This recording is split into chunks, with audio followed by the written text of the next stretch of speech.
हाय दोस्तों, technical study campus Harda में आप लोगों का स्वागत है। और यहाँ पर हम लोग पढ़ रहे हैं वैद्युतिक मापक यंत्र। पिछले लेक्चर में हम लोगों ने देखा था कुछ यंत्रों के बारे में, जहाँ पर हमने प्राइमरी और सेकेंडरी मेजरिंग इंस्ट्रूमेंट देखा था। फिर सेकेंडरी में हमने इंडिकेटिंग, रिकॉर्डिंग और इंटीग्रेटिंग 3 टाइप के इंस्ट्रूमेंट देखे थे।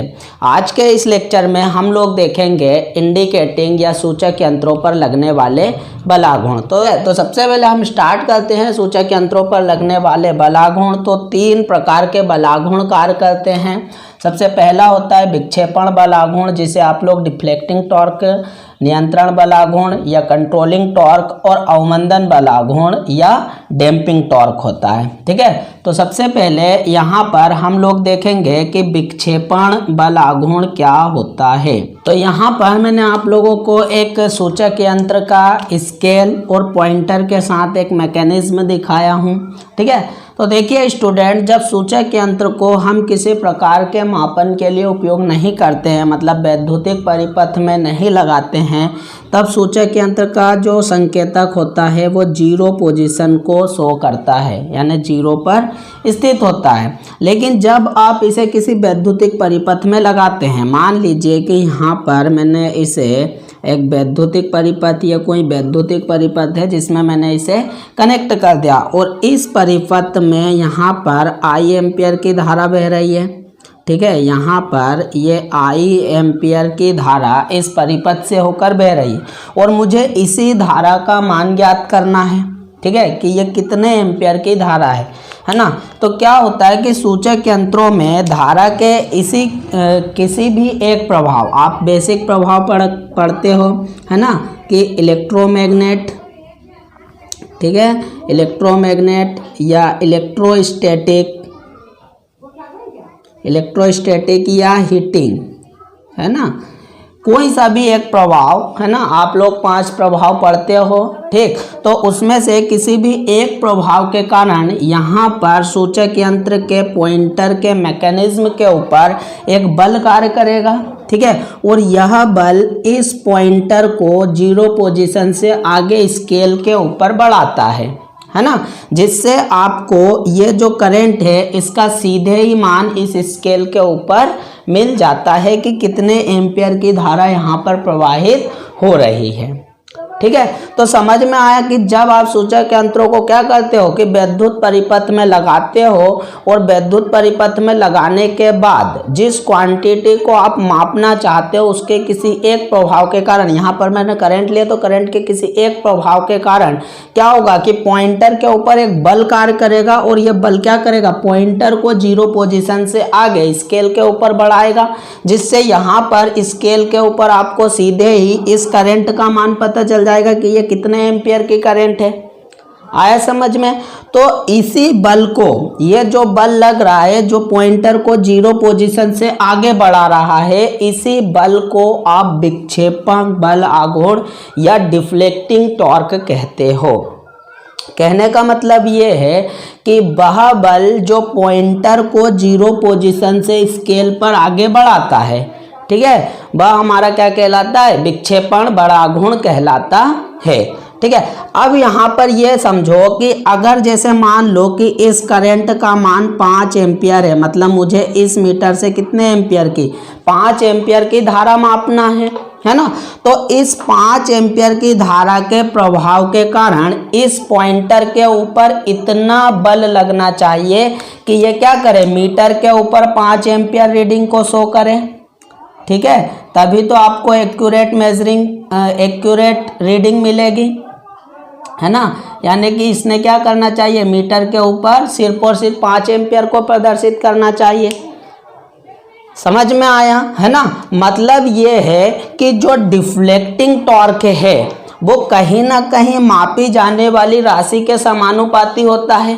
ठीक है, मतलब जितनी राशि आपकी मापने वाली है उसी के अकॉर्डिंग डिफ्लेक्टिंग टॉर्क लगेगा, तभी तो ये मीटर एक्यूरेट रीडिंग देगा आप लोगों को।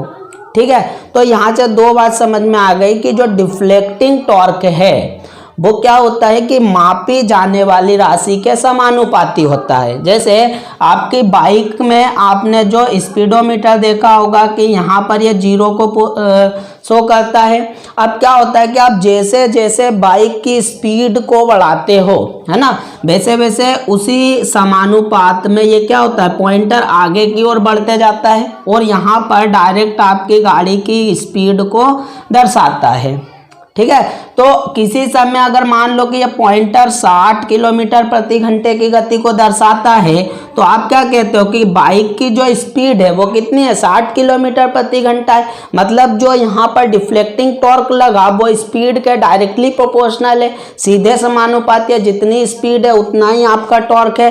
सेम बाई कंडीशन की अगर 5 एम्पियर की धारा हम मापना चाह रहे हैं तो इस पॉइंटर के ऊपर उतना बल लगेगा कि ये 5 एम्पियर की रीडिंग को शो करे, है ना, इस स्केल के ऊपर। ठीक है, तो यहाँ पर डिफ्लेक्टिंग टॉर्क क्या होता है कि वह बल आघूर्ण जो पॉइंटर को 0 पोजीशन से आगे की ओर बढ़ाता है स्केल के ऊपर, उसे हम क्या कहते हैं, डिफ्लेक्टिंग टॉर्क कहते हैं या विक्षेपक बल आघूर्ण कहते हैं, है ना। और विक्षेपक बल आघूर्ण हमेशा उस राशि के समानुपाती होता है जिसे हम मेजरमेंट या मापना चाहते हैं। ठीक है, तो यहाँ पर मैंने करंट लिया हूँ तो जो डिफ्लेक्टिंग टॉर्क होगा वो करंट के समानुपात होगा। अगर मैं यहाँ पर वोल्टेज लेता तो वोल्टेज के समानुपाती होता, अगर मैं पावर की बात करता तो पावर के समानुपाती होता।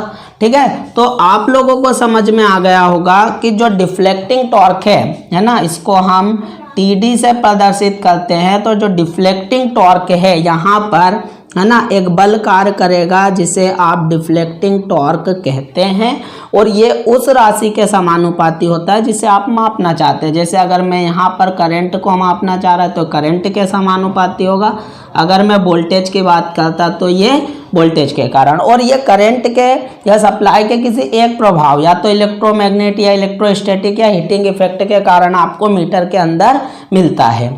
ठीक है, तो समझ में आया, है ना। चलो इसको लिख लेते हैं।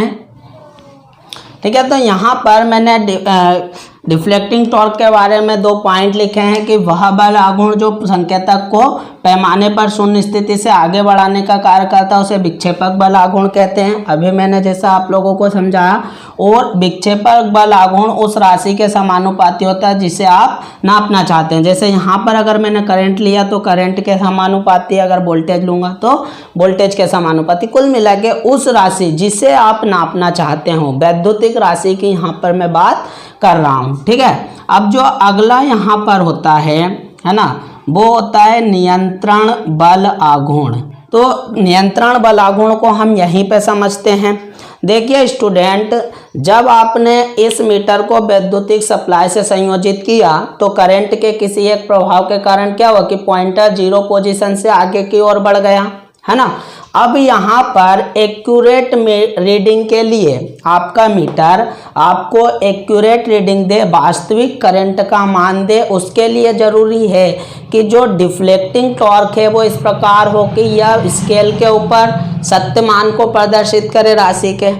तो इसके लिए क्या करना पड़ेगा कि पॉइंटर को इस प्रकार कंट्रोल करना पड़ेगा, पॉइंटर की स्पीड को इस प्रकार से कंट्रोल करना पड़ेगा कि वह वास्तविक राशि के मान के पास आकर रुक जाए या वास्तविक राशि के मान के ऊपर आकर रुक जाए, तभी आपका मीटर एक्यूरेट रीडिंग करेगा, है ना।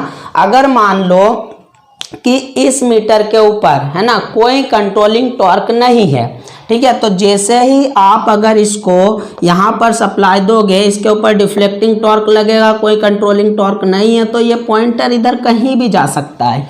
ठीक है, मतलब फुल स्केल हो सकता है कि झटके के साथ ये क्या करे, स्केल को पार करके मीटर के इधर दूसरी ओर टकरा कर क्या डैमेज हो सकता है या टूट सकता है। ठीक है, तो आपको क्या करना पड़ेगा कि पॉइंटर की गति को कंट्रोल करने के लिए या नियंत्रित करने के लिए पॉइंटर के ऊपर एक बल लगाना पड़ेगा जिसे आप नियंत्रण बल आघूर्ण या कंट्रोलिंग टॉर्क कहते हो।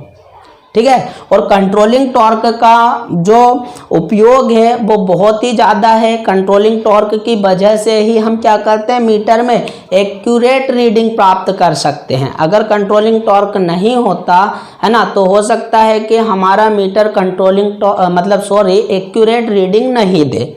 ठीक है, तो अभी आपको समझ में आ गया कि अगर मान लीजिए कि अगर कंट्रोलिंग टॉर्क नहीं होता तो ये पॉइंटर कहीं भी जा सकता था, इधर दूसरी ओर टकराकर टूट भी सकता था। ये तो पहली बात हो गई।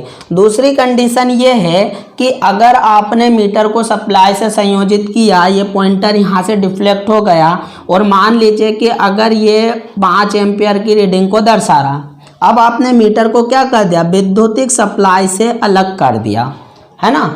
तो वैद्युतिक सप्लाई से जब अलग करेंगे तो मीटर में जो डिफ्लेक्टिंग टॉर्क होगा इस कंडीशन में वो क्या हो जाएगा, डिफ्लेक्टिंग टॉर्क बराबर 0 हो जाएगा, यानी वहां पर कोई विक्षेपण बल आघूर्ण नहीं होगा। तो अब मीटर को फिर से 0 की पोजीशन पर आना चाहिए, है ना। और ये काम भी कौन करता है, आपका नियंत्रण बलाघूर्ण ही करता है। नियंत्रण बलाघूर्ण ही जब मीटर में कोई सप्लाई नहीं होती है, उससे हम किसी प्रकार की रीडिंग नहीं ले रहे होते हैं, उस समय पॉइंटर को क्या करता है, खींच कर फिर से 0 स्थिति पर लेकर आता है। तो अभी आप लोगों को समझ में आ गया होगा कि कंट्रोलिंग टॉर्क या नियंत्रण बलाघूर्ण कहीं ना कहीं डिफ्लेक्टिंग टॉर्क के विपरीत दिशा में कार्य करता है ना।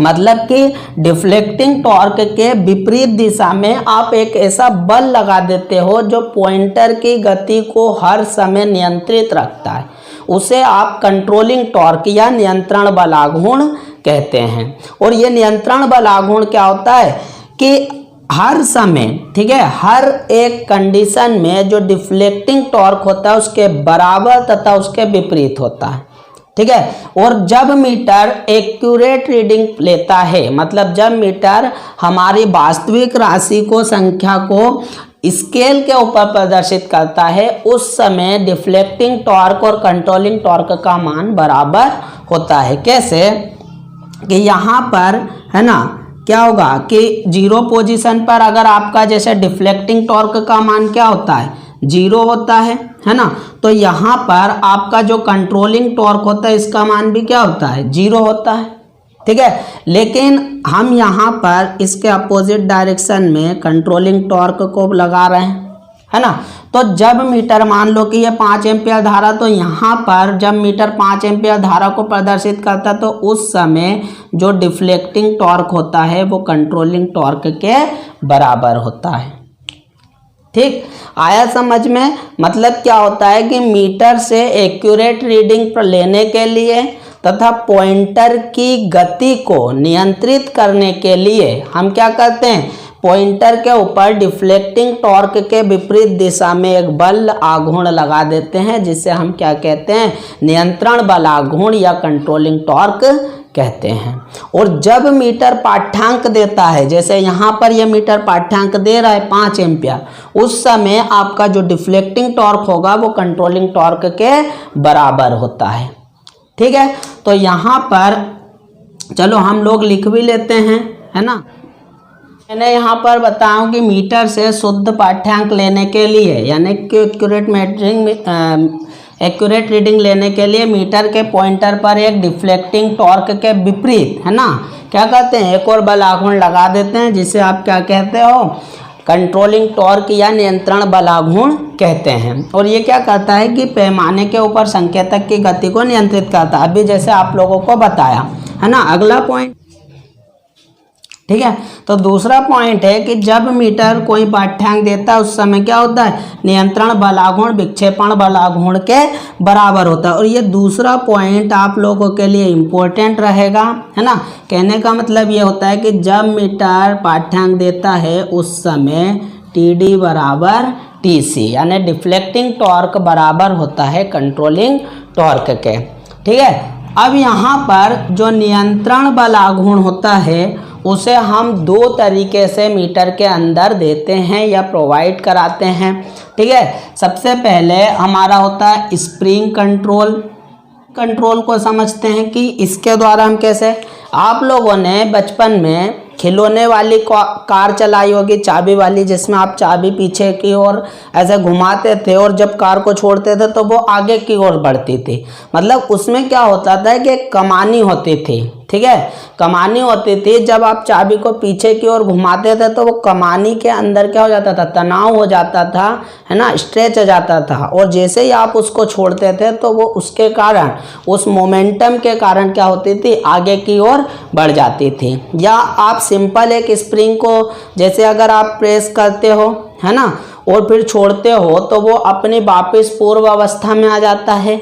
तो इसी प्रिंसिपल के ऊपर आपका क्या होता है, स्प्रिंग कंट्रोल काम करता है। इसमें क्या होता है कि दो स्प्रिंग होती है जो एक दूसरे से विपरीत दिशा में, जो आपका घूमने वाला भाग होता है उसके ऊपर लिपटी हुई होती हैं। इसको मैं बना के बताता हूँ, है ना, आप लोगों को। यहाँ पर स्टूडेंट मैंने आप लोगों को स्प्रिंग कंट्रोल का एक मैकेनिज्म दिखाया हूँ, है ना। ये दो ज्वेल बेरिंग होती है जिसके ऊपर एक स्पिंडल लगा होता है, धुरा, जो घूमने के लिए स्वतंत्र होता है, और इसी धुरे के साथ में एक संकेतक लगा होता है मीटर के अंदर, और स्केल होता है जो इस स्केल के ऊपर चलकर हमको डायरेक्ट मापी जाने वाली राशि का मान देता है। स्प्रिंग कंट्रोल सिस्टम में हम लोग क्या करते हैं कि इसी धुरे के साथ, मतलब जो आपका घूमने वाला भाग होता है उसी के साथ आप क्या कर देते हो, दो स्प्रिंग को अपोजिट डायरेक्शन में, एक दूसरे के विपरीत दिशा में क्या कर देते हो, धुरे के ऊपर लगा देते हो, है ना। तो यहाँ पर ये मैंने आप लोगों को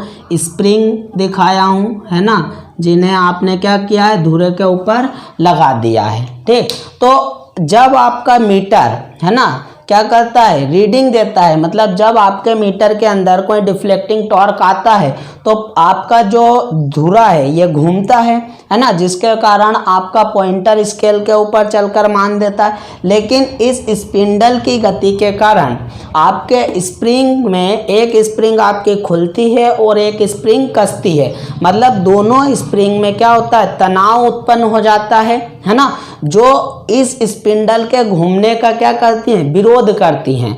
और इस प्रकार से इस पॉइंटर को क्या करते हैं, कंट्रोलिंग टॉर्क, यानी कि एक नियंत्रण गति या नियंत्रित गति प्रदान करती हैं, ठीक है, आया समझ में, है ना। दूसरा हमारा होता है ग्रेविटी कंट्रोल। यहाँ पर मैंने आपको ग्रेविटी कंट्रोल सिस्टम दिखाया हूँ, है ना। ये आपका स्केल है, पॉइंटर है, यहाँ पर दो वेट होते हैं, एक होता है बैलेंस वेट, एक होता है कंट्रोलिंग वेट, है ना। तो ये जो भार होता है ये आपका डैम्पिंग टॉर्क के लिए उत्तरदायी होता है ना।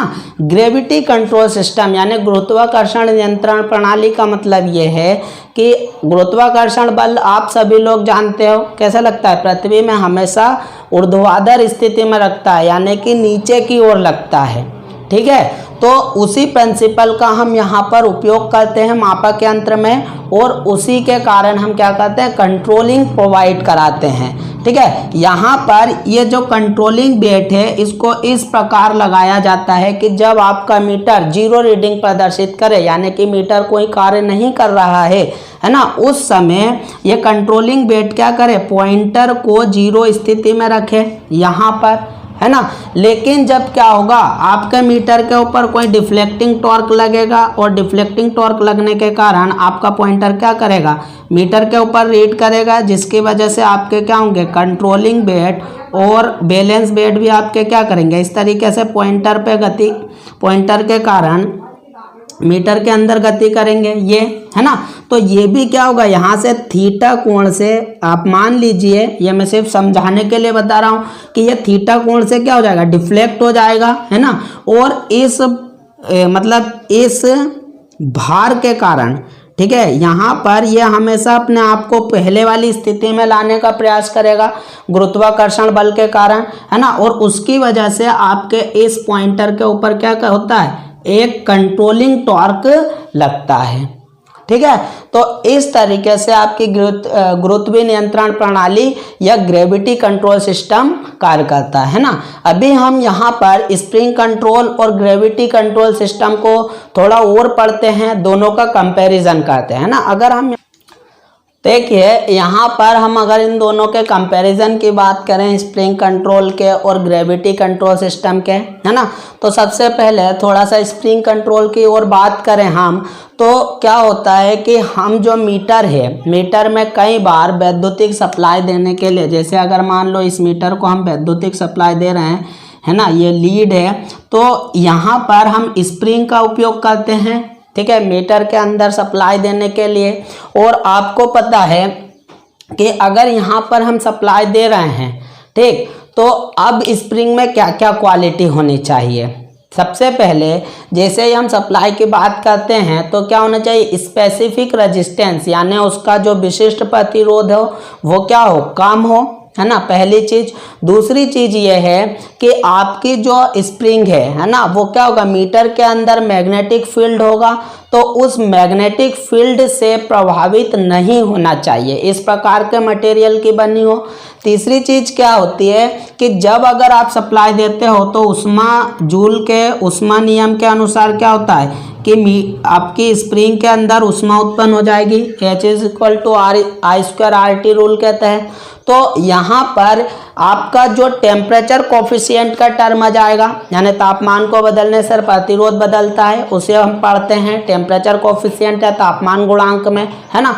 तो क्या हो कि इसका तापमान गुणांक कम से कम हो, ठीक है, मतलब लो टेम्परेचर कोफिशिएंट हो, लो आपकी स्पेसिफिक रेजिस्टिविटी हो और मैग्नेटिक फील्ड से प्रभावित होने वाली नहीं हो। ये मतलब क्या होना चाहिए, स्प्रिंग के अंदर कुछ क्वालिटी होना चाहिए या गुण होना चाहिए। तो इसी गुण के कारण, है ना, अभी जो मैं बता रहा हूँ ये बहुत ज़्यादा इम्पोर्टेंट है कि इसी गुण के कारण जो स्प्रिंग आपकी बनाना होता है या बनी होती है, वो बनी होती है फास्फर ब्रांच की, ठीक है, फास्फर ब्रांच मटेरियल की आपकी क्या होती है, स्प्रिंग बनी होती है। और ये भैया वेरी वेरी इम्पोर्टेंट, है ना, मध्य प्रदेश विद्युत मंडल का फेवरेट है, ये कई बार आपसे पूछा जा चुका है कि जो आपका नियंत्रण प्रणाली में प्रयोग होने वाली स्प्रिंग किस मटेरियल की बनी होती है, आप कहोगे फास्फर ब्रांच की बनी होती है, ठीक है। अब यहाँ पर थोड़ा सा हम बात करते हैं मीटर की स्थिति पे। हम अगर बात करें मीटर स्थिति, ठीक है, तो अभी आप लोगों को, है ना, आप लोगों ने सभी ने स्प्रिंग को कहीं ना कहीं दैनिक जीवन में देखा होगा, उसके साथ खेला भी होगा, ठीक है। तो आपको ये पता है कि स्प्रिंग की कार्य प्रणाली पर, है ना, उसकी स्थिति का कोई प्रभाव नहीं पड़ता है, चाहे आप उसे हॉरिजॉन्टल स्थिति में रख दो, चाहे वर्टिकल स्थिति में रख दो, चाहे आप किसी भी एंगल के साथ उसे सेट कर दो, उसकी कार्य प्रणाली के ऊपर कोई प्रभाव नहीं पड़ता है। लेकिन गुरुत्वाकर्षण बल हमेशा कहाँ लगता है, नीचे की ओर लगता है, यानी कि वर्टिकल प्लेन में रखता है। तो अगर आप किसी मीटर में गुरुत्वाकर्षण नियंत्रण प्रणाली का उपयोग कर रहे हो तो वहां पर मीटर को आपको हमेशा किस प्रकार से व्यवस्थित करना पड़ेगा, वहां पर हमेशा उसे आपको ऊर्ध्वाधर स्थिति में रखना पड़ेगा।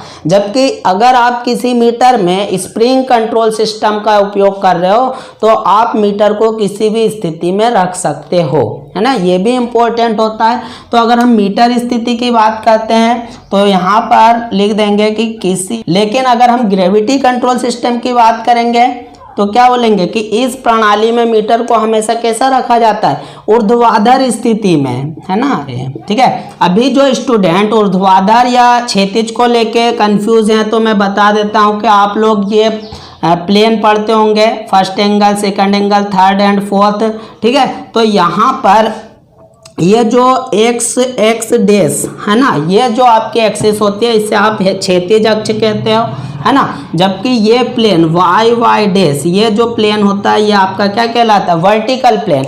मतलब आपकी ये जो स्थिति होती है इसको आप क्षैतिज कहते हो और ये जो स्थिति होती है स्ट्रेट, इसे आप कहते हो वर्टिकल।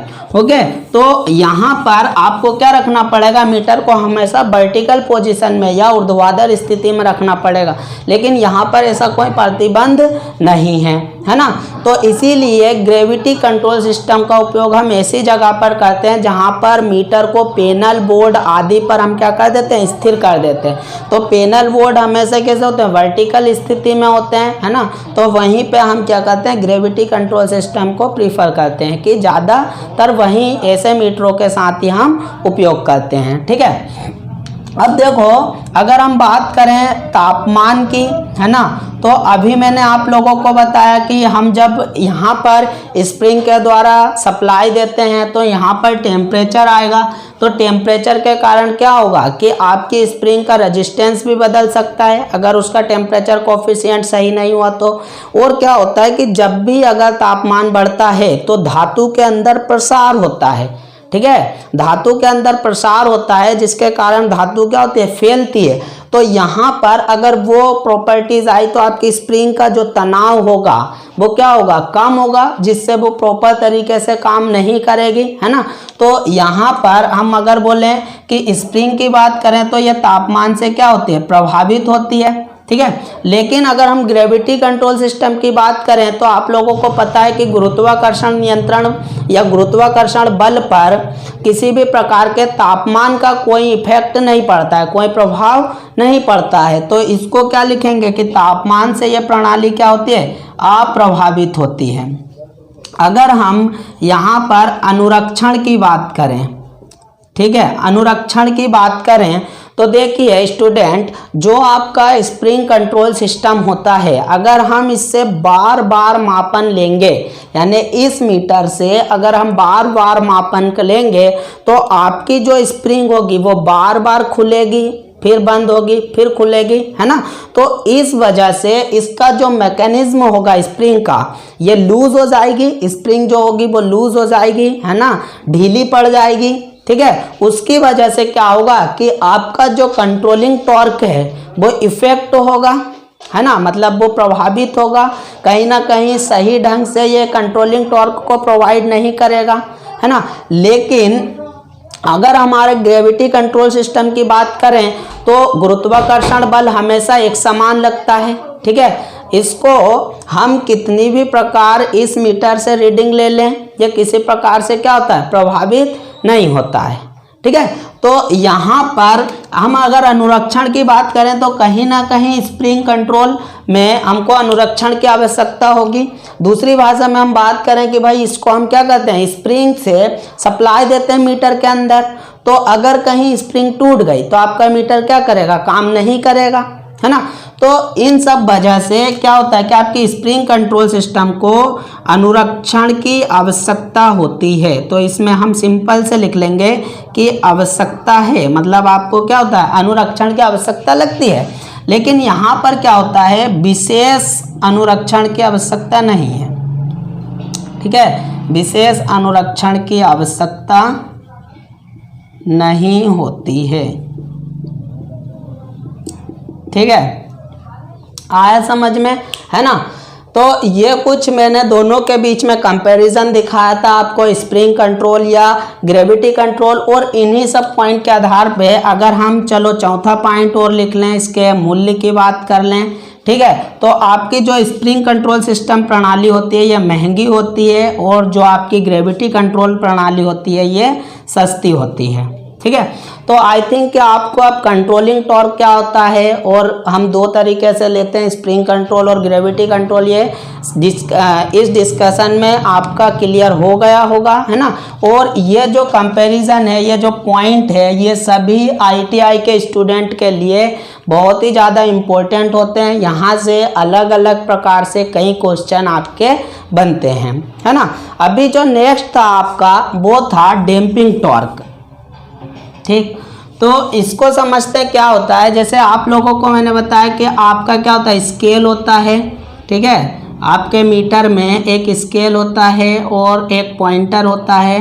मेनली ये दो मेन पार्ट्स होते हैं आपके मीटर के, है ना, जिनकी सहायता से आप क्या करते हो, मापन करते हो, ठीक। तो ये आपको मान लो मैंने कोई स्केल दिखाया और ये आपका क्या है कि पॉइंटर है ना, जो प्रारंभ में क्या होता है, जीरो पोजीशन पे होता है, लेकिन जैसे हम इसको कोई सप्लाई देते हैं है ना। मान लीजिए कि मैंने यहाँ पर ये करंट आई एम्पियर फ्लो किया, उसकी वजह से क्या होगा, यहाँ पर एक कंट्रोलिंग टॉर्क एक डिफ्लेक्टिंग टॉर्क लगेगा टीडी, है ना। जस्ट इसके अपोजिट में कंट्रोलिंग टॉर्क लगता है टीसी, अभी आप लोगों को मैं बता चुका हूँ। तो इनकी दोनों की वजह से, है ना, मान लो कि ये करंट को हम कितना 10 एम्पियर लेकर चल रहे हैं कि 10 एम्पियर की करंट को हमको मापना है, तो इस मीटर के ऊपर में यहाँ पर ये क्या करेगा, 10 एम्पियर रीडिंग को शो करेगा, ये होना चाहिए, ठीक है। लेकिन इस डिफ्लेक्टिंग टॉर्क और कंट्रोलिंग टॉर्क के कारण ये पॉइंटर सीधे 10 एम्पियर पे जाकर स्थिर नहीं होता है।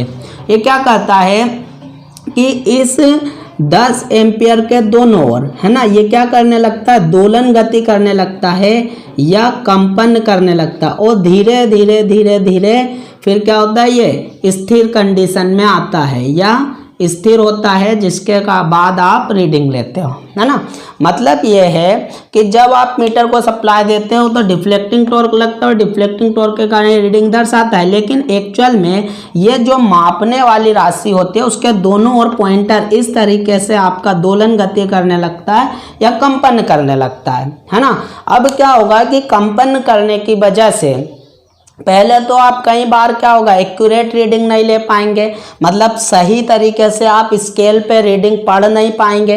दूसरी चीज़ ये है कि ये पॉइंटर यहाँ पर धीरे धीरे धीरे धीरे स्थिर अवस्था में आएगा, जिससे आपका क्या होगा, अतिरिक्त समय लगेगा, मतलब ज़्यादा समय लगेगा रीडिंग को लेने में, तो ये मीटर का क्या हो जाएगा, डिसएडवांटेज हो जाएगा, ठीक है। तो इससे बचने के लिए हम क्या करते हैं कि मीटर के अंदर एक और टॉर्क प्रोवाइड कराते हैं, जिसे आप क्या कहते हो, अवमंदन बल आघूर्ण कहते हो। तो अवमंदन बल आघूर्ण क्या करता है कि जो पॉइंटर आपका जो मापने वाली राशि के दोनों ओर डैम्प गति कर रहा था या फिर कंपन कर रहा था, उन कंपन को कम करके, है ना, मीटर के पॉइंटर को तेजी के साथ वास्तविक मान पर स्थिर कराता है। तो यहाँ पर चलो इसको लिख लेते हैं, है ना,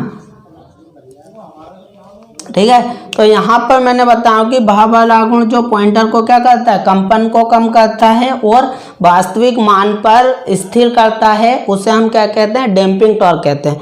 तो जो आपके सूचक यंत्र होते हैं उनमें आप 3 तरह की डैम्पिंग प्रणाली इस्तेमाल करते हो, वायु घर्षण, ठीक है, अवमंदन प्रणाली, वायु घर्षण अवमंदन प्रणाली या एयर फ्रिक्शन, ठीक है। तो इसको समझते हैं एयर फ्रिक्शन क्या होता है, ठीक है। आप लोगों ने पिचकारी सभी लोगों ने इस्तेमाल की होगी, होली पर कभी ना कभी खेली होगी। तो अगर आप क्या करो कि पिचकारी के जिधर से कलर निकलता है उधर अंगूठा रख लो इस प्रकार से, है ना, और जो पिस्टन होता है हैंडल से जो लगा होता है उसको अगर आप यहाँ पर इस तरीके से पीछे की ओर खींचते हो, है ना, तो यहाँ पर जो चेम्बर होता है उसमें क्या होता है कि वायु उसका आयतन बढ़ जाता है, ठीक है, और आयतन बढ़ने के कारण वहां पर वायु दाब आपका क्या होता है, कम हो जाता है बाहरी वायु दाब के अपेक्षा, ठीक है। तो पॉइंटर पर जो आपका पिस्टन है उसके ऊपर अंदर की ओर एक बल लगता है, जो बल आप पीछे लगा रहे हो, इस तरीके से हैंडल को पीछे खींच रहे हो पिस्टन को, उसके अपोजिट डायरेक्शन में आगे की ओर एक बल लगता है। या सिंपल भाषा में यूं कहूं कि आपने एक्सपीरियंस किया होगा कि जब भी आप पिचकारी के आगे इस तरीके से अंगूठा लगा दो तो आप पिस्टन को आगे धकाओ या पीछे धकाओ और छोड़ दो तो वो वापस अपनी पूर्व स्थिति में चल जाता है। मतलब कि पिस्टन के ऊपर आप जो बल लगा रहे हो उसके विपरीत दिशा में हमेशा एक बल लगता है, और उसी प्रिंसिपल का या मैकेनिज्म का हम यहाँ पर उपयोग करते हैं वायु घर्षण या अवमंदन प्रणाली में, है ना। तो देखिए क्या होता है,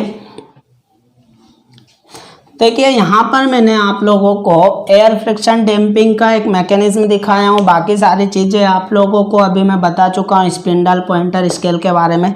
लेकिन इतना जो आपका ये जो पोर्शन होता है एक्चुअल में ये आपका डैम्पिंग के लिए जिम्मेदार होता है। यहाँ पर ये आपका क्या होता है, पिस्टन होता है ना, और ये आपका क्या होता है, एयर चेम्बर, है ना। यहाँ पर ये आपका एयर चेम्बर होता है, ठीक है। तो क्या है कि जब आपका पॉइंटर यानी कि पॉइंटर के ऊपर डिफ्लेक्टिंग टॉर्क लगता है तो पॉइंटर यहाँ पर उस डिफ्लेक्टिंग टॉर्क के कारण क्या करता है, गति करता है ना। तो आपका स्पिंडल भी गति करता है, जिसके कारण आपका ये जो पिस्टन है ये क्या करता है, एयर चैम्बर के अंदर ठीक उसी प्रकार गति करता है जिस प्रकार से अभी मैंने बताया आपकी पिचकारी के अंदर आपका पिस्टन कार्य करता है ना। तो इस पिस्टन के ये हम इस तरीके से काम करेगा, यहाँ पर डिफ्लेक्टिंग टॉर्क के कारण, है ना, डिफ्लेक्टिंग टॉर्क के कारण ये ऊपर की ओर कार्य करेगा। तो इसके अपोजिट डायरेक्शन में नीचे की ओर एक बल लगेगा, ठीक है, और ये इस डिफ्लेक्टिंग टॉर्क की गति का क्या करेगा, अपोज करेगा, यानी कि विरोध करता है, ठीक है।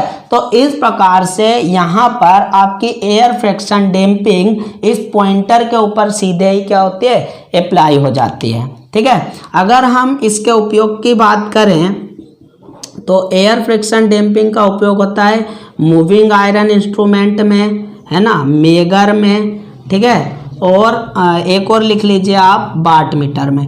ये जैसे हम आगे बढ़ते जाएंगे, है ना, जैसे जैसे आगे बढ़ते जाएंगे हम अलग अलग मीटर को पढ़ेंगे तो वहाँ पर और लिखते जाएंगे कि कौन से मीटर में कौन सी डैम्पिंग या कौन सी कंट्रोलिंग सिस्टम आप उपयोग कर रहे हो, ठीक है। तो ये इम्पोर्टेंट रहने वाला है। दूसरा होता है एडी करंट डैम्पिंग या भंवर धारा, है ना, अवमंदन प्रणाली, एडी करंट डैम्पिंग।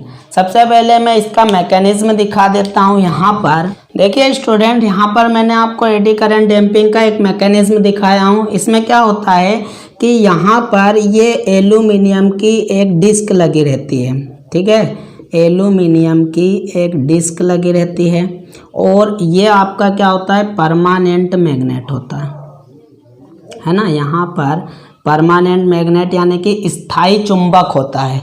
ओके, अब देखो एडी करंट डैम्पिंग को समझने के लिए थोड़ा सा हम पहले कुछ बेसिक चीज़ों को समझते हैं। आपको पता है कि जब भी कोई चालक किसी चुंबकीय क्षेत्र को कट करता है तो फैराडे के नियम के अनुसार उसमें क्या होता है, ईएमएफ आ जाता है। तो ये क्या होता है कि जब हमारा यहाँ पर इस पॉइंटर के ऊपर एक डिफ्लेक्टिंग टॉर्क लगता है, मतलब ये स्पिंडल क्या होता है, इस तरीके से घूमता है ना, तो इसके साथ लगी हुई ये क्या होती है, एल्यूमिनियम की डिस्क भी इस यूनिफॉर्म मैग्नेटिक फील्ड में यानी स्थायी चुंबक के बीच में घूमती है, जिससे ये क्या करती है, इस चुंबकत्व को यानी फ्लक्स को कट करती है ना। तो इसके अंदर फैराडे के नियम के अनुसार क्या हो जाएगा, ईएमएफ हो जाएगा, ठीक है। ये तो आप लोगों को पता है।